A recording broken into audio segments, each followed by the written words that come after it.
बघा, मुंबईमध्ये जोरदार पाऊस सुरू झालेला आहे.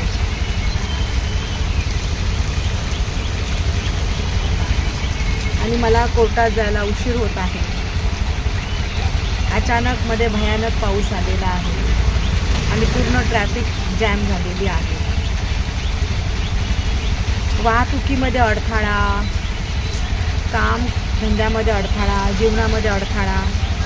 परंतु अशा परिस्थितीमधूनही खूप शांतपणे, संयमाने मार्ग काढला पाहिजे.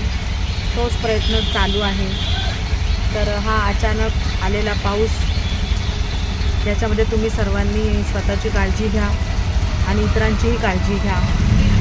हळूहळू ट्रॅफिक पुढे जात आहे आणि खूप लोकांना त्रास होत आहे. बऱ्याच लोकांनी छत्र्या घेतलेल्या नाहीत अचानक पावसामुळे. तर बघा,